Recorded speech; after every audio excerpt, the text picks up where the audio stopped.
네, 이 시간 믿음, 소망, 사랑 시리즈 중에 사랑 시리즈 마지막 시간입니다. 14번째. 저희가 믿음 시리즈도 또 소망 시리즈도 이렇게 길게 했었는데 마지막 이제 믿음, 소망, 사랑 시리즈 14번째 마지막 시간이고요. 특별히 오늘은 우리 오른교회 다니엘 리더십 스쿨과 함께 하게 돼서 또 대단히 기쁘고 반갑습니다. 오늘 제목은요.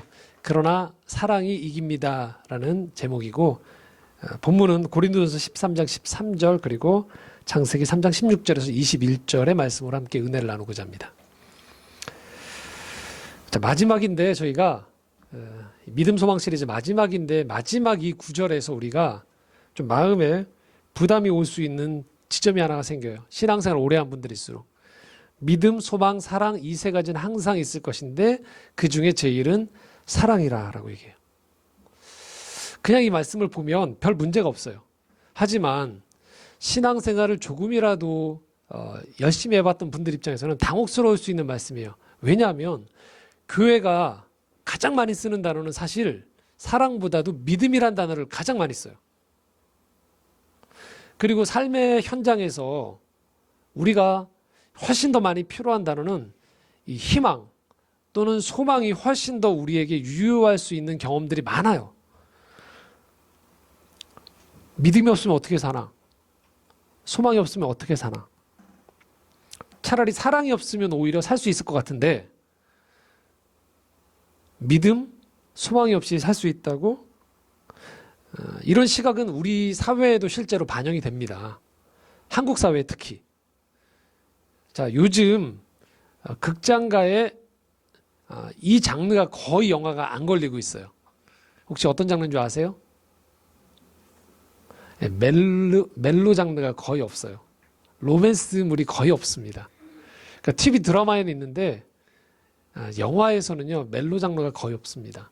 한 15년, 20년 전만 해도 이 멜로 장르가 영화가 많았거든요. 근데 없어졌어요. 거의.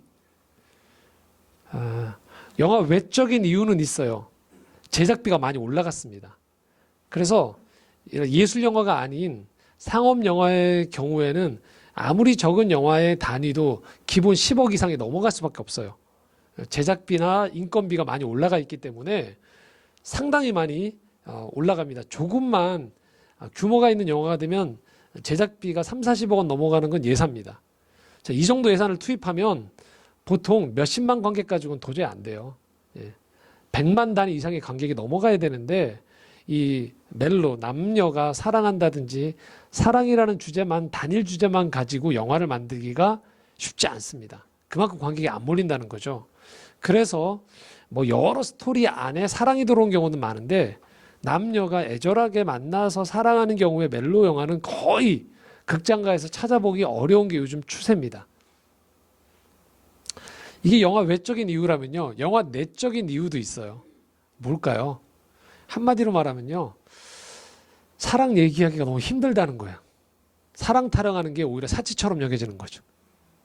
먹고 사는 게 어려워 죽겠는데 지금 사랑 얘기한다는 게 사치스러워 버려요. 보통 영화관 가서 그래서 남녀에게 그렇게 줄다리기 한다든지 뭔가 사랑을 통해서 뭔가 극복해 나가는 것보단 차라리 히어로가 나와서 뭔가를 한 번에 해결한다든지 스펙타클한 뭔가가 일시에 내 안에 잠재되어 있는 감정적인 또 정서적인 스트레스를 풀어주는 것을 훨씬 원합니다. 갈수록 그렇게 해서 멀티플렉스 극장들이 체험할 수 있는 4D나 뭐 여러 가지 장치들을 마련하고 편안한 좌석을 마련하는 이유 중에 하나가 관객들이 영화관에 가서 심각하고 진지한 것들보다는 가볍게 스트레스를 해소하는 쪽으로 가기 때문에 그렇습니다. 우리도 살면서 그런 생각을 하게 돼요. 아직 이제 청춘 남녀들 입장에서는 지금 내 짝이 어디 있을까를 생각할 수도 있겠지만 조금 더 결혼을 하고 인생을 살아보면 점점 사랑 없어도 살 것 같은데 라는 생각들이 들기 시작해요. 정말로 사랑이 필요한가? 그러면 오늘 본문 자체가 흔들려 버려요. 믿음, 소망, 사랑이 있는데 그 중에 제일은 사랑이라. 더더군다나 제가 병행 본문으로 함께 나눴던 오늘 본문을 보면 더 이런 확증은 심해집니다. 아, 그렇지. 사랑이 없어도 되지. 왜? 인류의 첫 시작부터가 이미 꼬여버렸어요. 우리가 함께 읽었던 이 말씀의 16절에, 창세기 3장 16절에 보면 이 여자가 하나님께 말씀을 듣습니다. 어떤 말씀을 듣느냐? 임신과 해산의 고통이 더할 것이라는 얘기를 들어요. 그리고 남자는 평생 노동을 해야 된다. 땀을 흘려야 된다는 얘기를 들어요. 자, 이 본문이 지금 어떤 정황에서 나온 본문일까요? 여러분 다 아시겠지만 전 사건이 하나가 있죠. 창세기 2장 17절인데 한번 같이 읽어볼까요? 같이 읽겠습니다. 시작. 선악을 알게 하는 나무의 열매는 먹지 말라. 내가 먹는 날에는 반드시 죽으리라 하시니라. 에덴 동산에 아담과 하와가 있는데 선악을 알게 하는 나무가 있었는데 먹지 말라고 한 거죠. 먹었죠. 그래서 지금 하나님께서 아담과 하와에게 지금 남자와 여자에게 지금 그것들에 대한 심판을 하시는 거죠. 그래서 더더군다나 우리는 이렇게 생각하게 되는 거예요. 괜히 인류의 첫 조상인 아담과 하와가 죄를 범하면서부터 벌어진 우리의 일상이라는 것, 출산과 노동으로 대표되어지는 우리의 일상이라는 건 결국은 땀 흘려 살 수밖에 없고 이 모든 게 저주의 소산물이구나라고 생각하기 쉬워요. 정말로 그럴까요?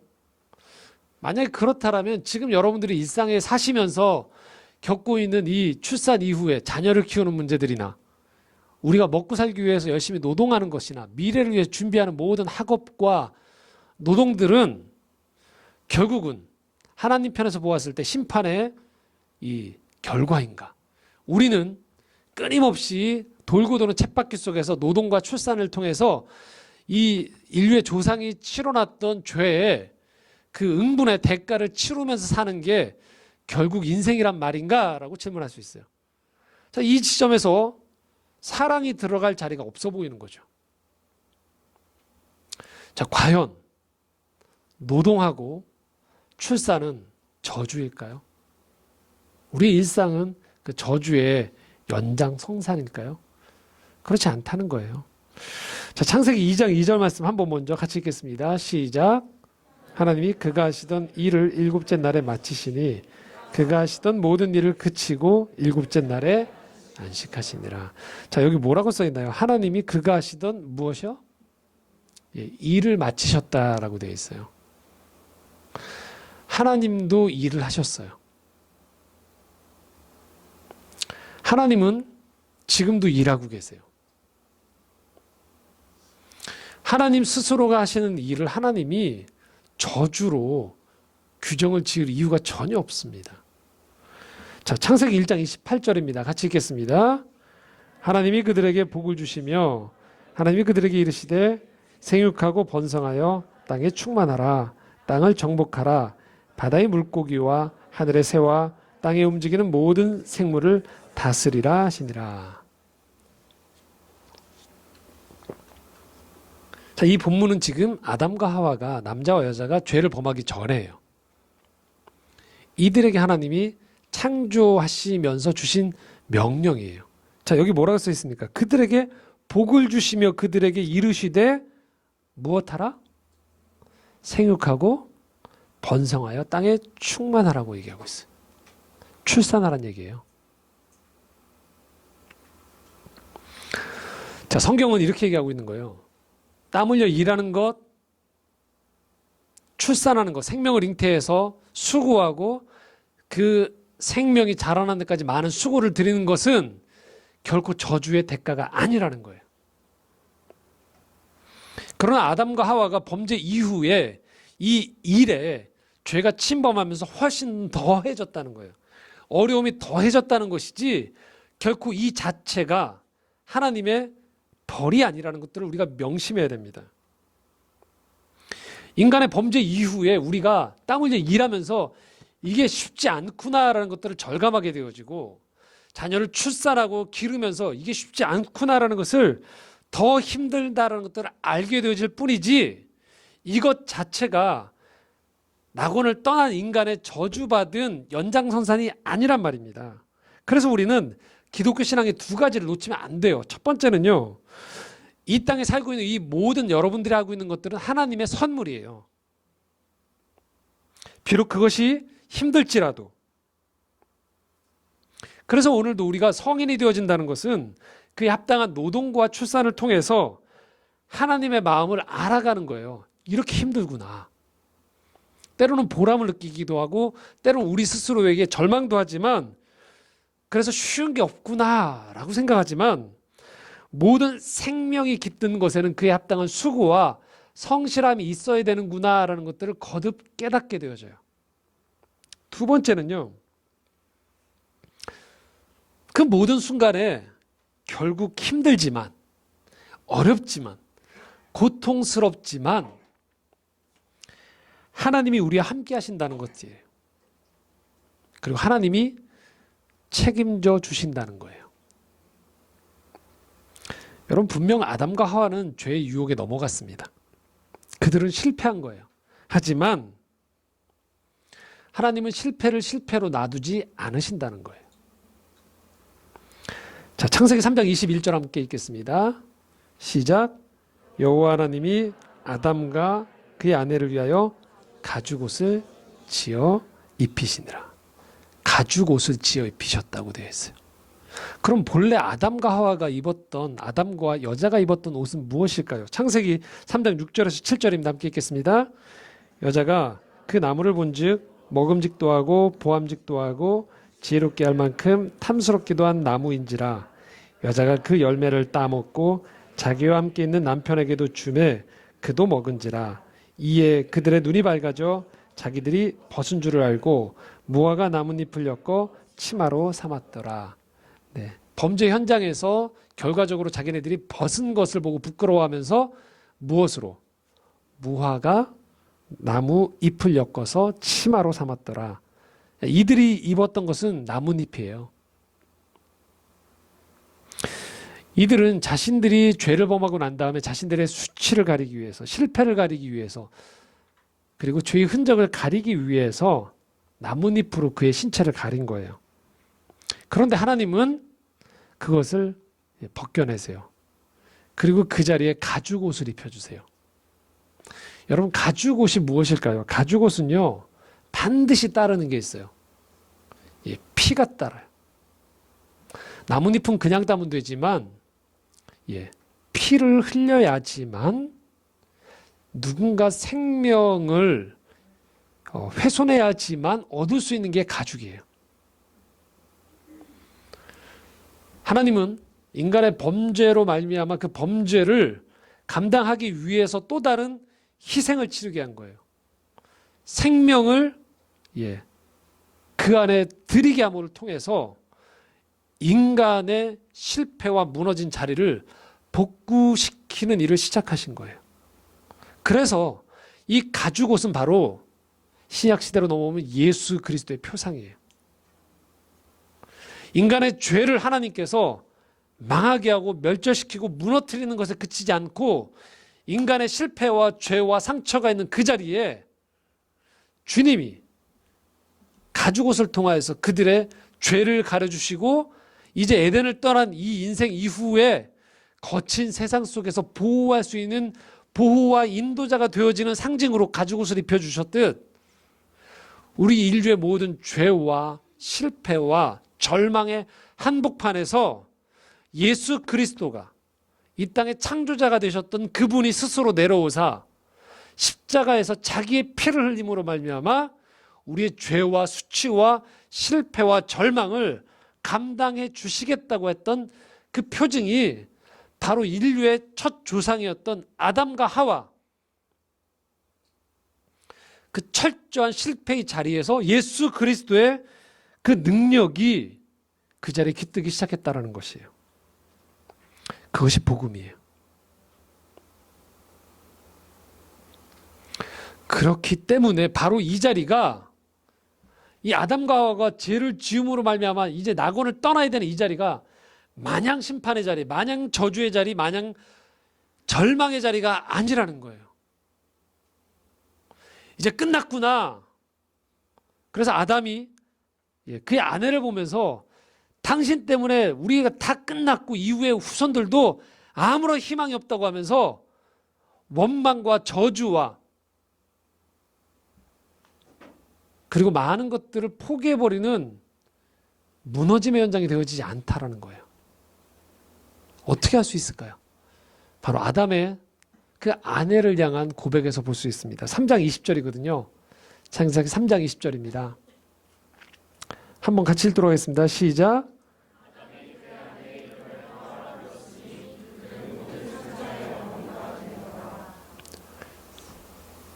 그리고 바로 이어서 주님이 가죽옷을 입혀주신 거예요. 만약에 이 자리가 저주의 자리였다면 아담은 절대 이 고백을 할 수 없습니다. 아담이 지금 그의 아내가 유혹을 받아서 선악을 알게 하는 나무를 따먹음으로 말미암아 이제 낙원을 떠나야 되지만 그 순간에도 불구하고 그가 그의 아내 이름을 뭐라고 불렀냐면 하와라고 불렀다는 거예요.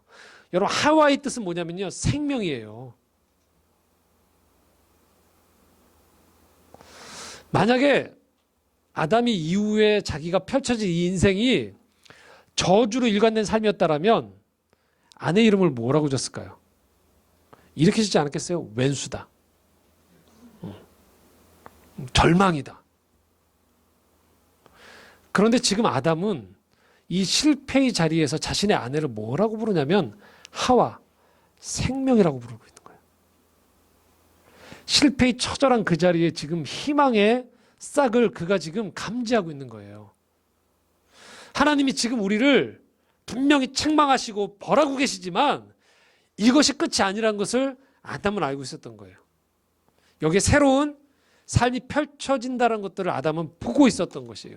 그래서 이제 비록 낙원을 떠나게 되어지지만 에덴을 떠나야 되는 상황 속에서 이제 이 허허벌판 속에서 손을 붙잡고 살아야 되는 그 자신의 아내의 이름을 탓하고 부정적이고 절망으로 부르지 않고 생명이라고 부르면서 모든 산자의 어머니가 될 것이다라고 그 아내의 이름을 부르고 있는 거예요.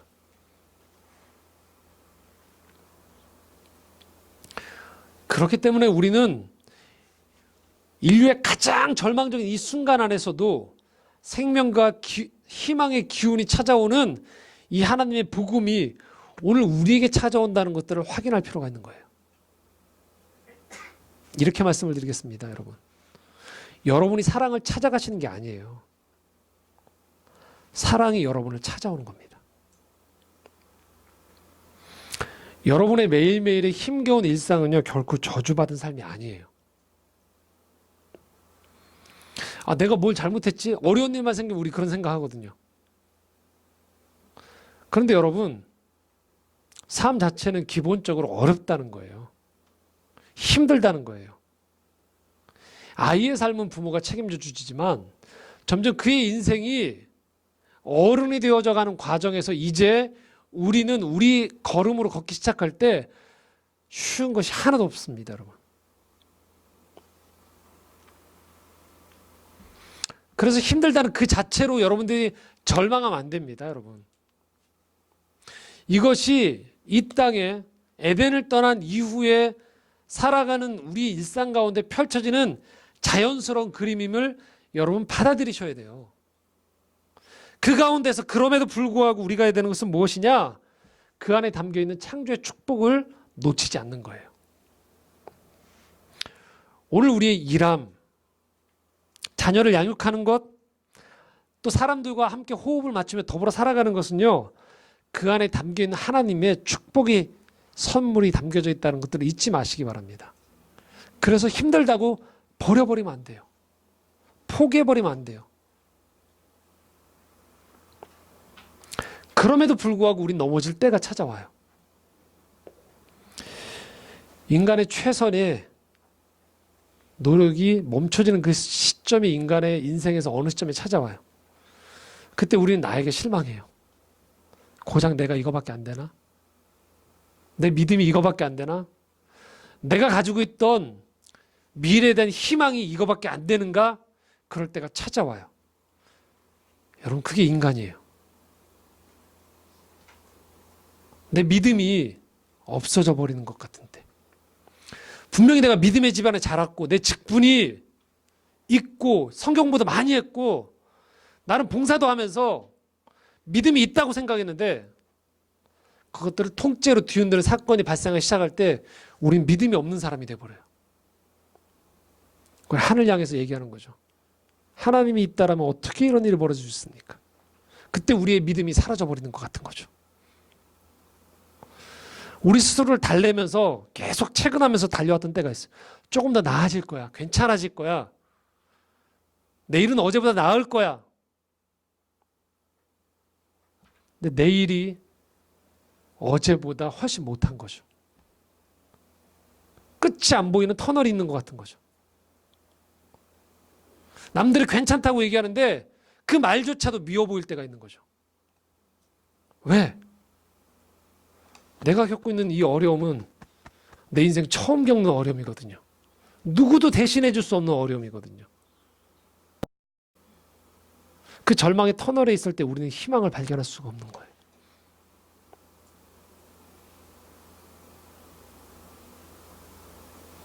그런데 그때 사랑이 우리를 찾아온다는 거예요. 이건 내가 만들어낼 수 있는 게 아니에요. 그 사랑이 나를 찾아와서 나를 붙잡는다는 겁니다. 나의 인생의 처절한 실패가 확인되는 그곳에서 여전히 나를 찾아오시고 찢긴 나를 안아주시고 꺾여진 무릎을 일으켜 세워주시는 아버지가 계시다는 것들을 우리가 만나게 됩니다. 내 믿음이 무뎌진 그 자리에 소망이 없다는 그 자리에서 사랑은 사라지지도 않고요. 사랑은 무너지지도 않고 이 자리를 지켜주고 있습니다.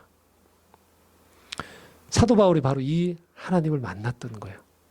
이 하나님의 사랑을 느끼기 시작했던 거예요. 그래서 사도 바울이 바로 이 고백을 하는 겁니다. 로마서 8장 31절 35절 함께 읽겠습니다.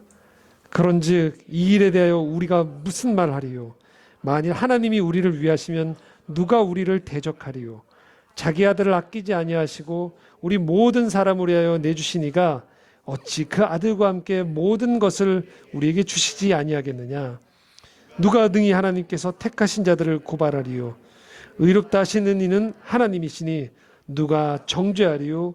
죽으실 뿐 아니라 다시 살아나신 이는 그리스도 예수시니 그는 하나님 우편에 계신 자요 우리를 위하여 간구하시는 자시니라. 누가 우리를 그리스도의 사랑에서 끊으리요?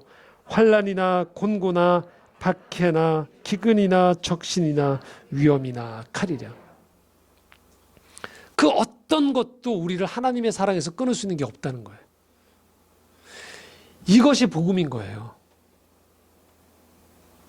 오늘도 사람들은 끊임없이 더 많은 최선을 다해야 된다고 얘기하는 세상 속에서 더 많이 경쟁해서 무너지지 않아야지만 사람 대접을 받는다고 하는 세상 속에서 더 많이 남들이 이야기하는 이 정도는 갖춰줘야지 사람답게 사는 거라고 얘기하는 세상 속에서 그렇지 못할 때가 찾아온다는 거예요. 나의 양심이 무뎌지고 부끄러울 때가 찾아와요. 더 이상 선을 행하기 싫을 때가 찾아와요. 더 이상 사람들의 눈과 상관없는 그냥 다 자포자기하고 싶을 때가 찾아와요. 그런데도 그때도 하나님이 내가 너를 사랑한다고 얘기하는 거예요. 네 인생은 가치 있다고 얘기하는 거예요. 네 인생은 사랑 그 자체로 내가 샀다라는 게 복음인 거예요. 내 부모도 친척도 친구도 나에 대해서 실망할 때조차도 내 인생이 그게 아니라고 붙잡고 계신 하나님이 계시다라는 거예요. 모든 것들이 다 허물어져도요. 단 하나 놓치면 안 되는 삶의 진실이 바로 이 지점인 거예요.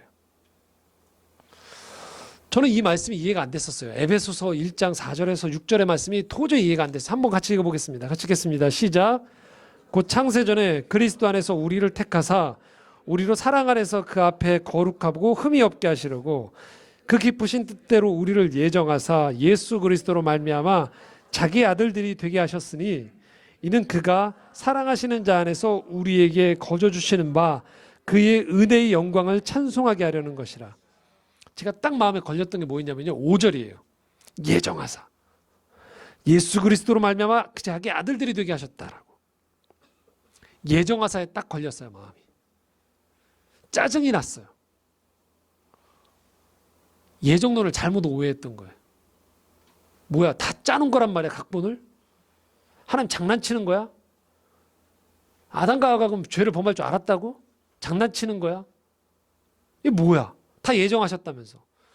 그럼 이미 예수 믿을 사람 안 믿을 사람 다 정해놓으셨겠네 라고 착각을 했었어요. 여러분, 예정론은 그게 예정이, 여기서 말하는 예정 그게 아니에요. 여기서 말하는 건 뭐냐? 삼위일체 하나님이, 성부, 성자, 성령의 삼위일체 하나님의 그 사랑이요, 우리를 사랑하신 걸 예정하셨다는 거예요. 하나님이 우리를 사랑하신 것이 예정되어 있기 때문에 이게 포기가 안 된다는 거예요. 인간을 너무 사랑해서 인간에게 자유의지를 주셨단 말이에요. 근데 그 인간들이 자유의지를 가지고 선악을 알게 하는 나무를 따먹었어도요, 그래서 그들이 에덴을 떠나게 된 일이 발생했어도요, 하나님이 그런 일 속에서도 절대 포기 안 하는 게 있다는 거예요. 뭐예요? 우리를 사랑하겠다라는 그 예정은 절대 포기 안 하시겠다라는 거예요. 이걸 창세 전부터 정하셨대요. 세상을 창조하시기 전부터요, 어떤 일이 벌어지는지 상관없이 하나님은 우리를 향한 사랑을 절대 놓지 않겠다라고 예정하셨다라는 거예요. 이걸 약속하시고 끝까지 가져가겠다고 하는 거예요. 이게 창세기부터 요한계시록까지 계속 펼쳐지는 하나님의 약속인 거예요.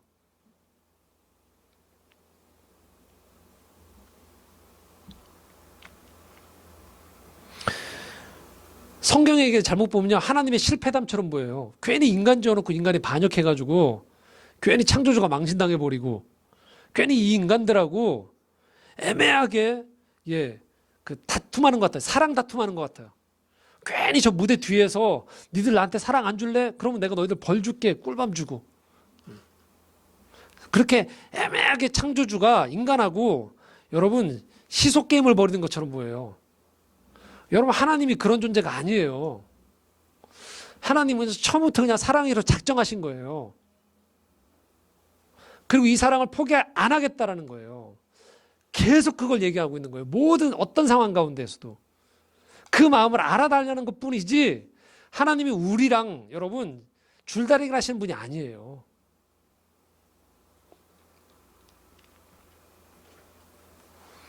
하나님은 절대 포기하지 않으시고요, 절대 실패하지 않으세요. 인간의 무수한 연약함과 부족함 속에서도요, 깨어짐과 분열 속에서도 하나님은 사랑으로 이겨내겠다는 게 성경의 얘기예요. 그래서 지난주에도 제가 한 번 말씀드렸지만, 자꾸 우리가 고통 가운데 있을 때 이걸 질문하지 말라는 거예요. 하나님 왜라고 하지 마시라는 거예요. 그렇게 왜라고 질문해서 얻기 원하는 답은요, 논리와 철학의 하나님이라는 거예요. 성경은 처음부터 그런 하나님이 아니었어요. 처음부터 하나님은 우리와 고통당하시는 하나님이셨어요. 그런 사랑 이야기를 선택하신 하나님이라는 게 성경의 이야기인 거예요. 우리가 만들어 놓은 신 가운데 우리 논리 속에서 완벽하게 하나님은 이래야 된다는 하나님은 처음부터 없었어요. 그냥 하나님은 처음부터 내가 너희를 사랑하겠다고 작정하고 무수하게 너희들이 반복하는 실패와 좌절 속에서도 난 너희를 사랑하겠다는 얘기가 성경의 얘기인 거예요. 그래서 인간이 고통당할 때 하나님은 함께 고통당하세요. 이게 무슨 완벽한 하나님이냐, 전능한 하나님이냐? 아니요, 우리가 말하는 철학의 하나님은 성경에 없어요. 사랑하기 때문에 그냥 고통당하는 하나님인 거예요. 왜 부모가 자녀를 위해서 희생합니까? 아무런 이유가 없어요. 그냥 사랑하니까요. 왜 연인들끼리 서로 그 이야기를 감당합니까? 사랑하니까요. 제가 옛날에 사랑을 잘 모를 때 되게 웃었어요. 타이탄이라는 영화를 보고서. 레오나르도 디카프리오 보고. 여자 잘못 만나서 괜히 배에서 며칠 사랑 나누다가 그 여자 살리고서 바다에서 죽는 어리석은 남자라고 생각했어요. 어차피 저 여자는 딴 남자 만나서 재혼할 텐데, 잘 살 텐데, 괜히 배에서 며칠 만난 거 가지고서 저 여자 살리다니, 저런 어리석은 게 어디 있나. 여러분, 근데 그게 사랑이에요. 왜일까요? 사랑은 영혼하고 연결되어 있기 때문이에요. 시간이 아니에요. 영혼과 연결되어 있는 게 사랑이기 때문에 사랑을 깨달은 사람은요, 기꺼이 자기 생명을 아깝게 여기지 않아요. 자기 삶이 갉아먹어도요, 사랑 때문에 살아가요. 사랑의 하나님이 왜 우리가 인간편을 봤을 때 자존심 상하는 일들을 그렇게 많이 하실까요? 왜 그럴까요? 사랑하니까요. 그게 성경의 얘기입니다. 복음이 무엇일까요? 바로 이거예요. 이 사랑의 하나님이 내 인생 전체를 붙들고 있다는 걸 깨닫는 거예요. 여러분을 붙잡고 있다는 걸 깨닫는 거예요. 그래서 우리 인생의 근거가 달라지는 거예요. 내 최선에서부터 차곡차곡 쌓아가서 하나님의 마음에 드는 게 아니고요. 어떠한 상관이 아닌, 내가 죄인 되었을 때에도 불구하고 나를 찾아오시는 그 사랑이 있음을 내가 깨닫기 시작해서 그 사랑 때문에 내가 숨을 쉴 수 있고 그 사랑 때문에 내가 꿈을 꿀 수 있고 그 사랑 때문에 내가 오늘도 살아갈 수 있다는 것들을 아는 것. 거기에서부터 신앙생활이 아니 삶이 시작되어지는 거예요. 그게 복음이에요. 그래서 우리가 할 일은요. 사랑의 하나님을 만나는 거예요. 그 사랑의 하나님이 있음에도 불구하고 우리 이 땅에 살아가면서 여전히 부족하게 사랑을 합니다. 그래서 때로는 우리가 사랑의 피해자가 되기도 하고요. 우리가 사랑의 가해자가 되기도 해요. 여러분 기독교는요. 그런 의미에서 자아개발이 아니에요. 기독교는요. 그 사랑의 하나님 때문에 점점 내가 변화되어지는 거예요. 자비의 사람이 점점 되어지고 내가 긍휼의 사람이 되어지고 용서와 화해의 사람이 되어지는 것이 내가 의도해서가 아니고요. 그 사랑의 하나님을 통해서 점점 내가 바뀌어져 가는 것을 말하는 거예요. 인생이 막막하고 꼬이고 헝클어져 있어도 여러분 괜찮습니다. 왜냐? 사랑의 하나님이 여러분과 함께 하시기 때문이에요. 목사님 저도 막막해요. 살다 보면. 꼬일 때가 있고요. 안 될 때도 있어요. 실패할 때도 있고요. 제가 했던 일들이나 관계들이 매번 호의적이지 않을 때도 있어요. 근데 그럴 때 제가 하나님 앞에 나아갑니다. 기도합니다. 저의 실수, 모자람 때문에 저도 절망할 때가 있어요. 제가 싫을 때가 있어요. 근데 그럴 때 제가 제 음성을 듣는 것이 아닌 하나님의 존전 앞에서 그분이 나를 바라보시는 눈을 바라봅니다. 괜찮다 말씀하세요. 일어서라 말씀하세요. 힘을 내라 말씀하세요. 그게 내 모습이었으니까요. 그래서 어제보다 나는 더 그 사랑을 힘입어서 한 번 더 힘을 내서 사람들을 향해 나아가고 인생의 꿈을 꾸고 사랑의 하나님을 전하며 살아가는 것이죠. 그게 인생인 거예요. 여러분 인생 전체를 찾아오시는 그 사랑의 하나님이 오늘 이 자리에 여러분과 함께 하심을 잊지 마시기 바랍니다. 바울의 이 고백이 우리의 고백이 되어지기 원합니다. 로마서 8장 37절에서 39절 말씀입니다. 함께 읽겠습니다. 그러나 이 모든 일에 우리를 사랑하시는 이로 말미암아 우리가 넉넉히 이기느니라.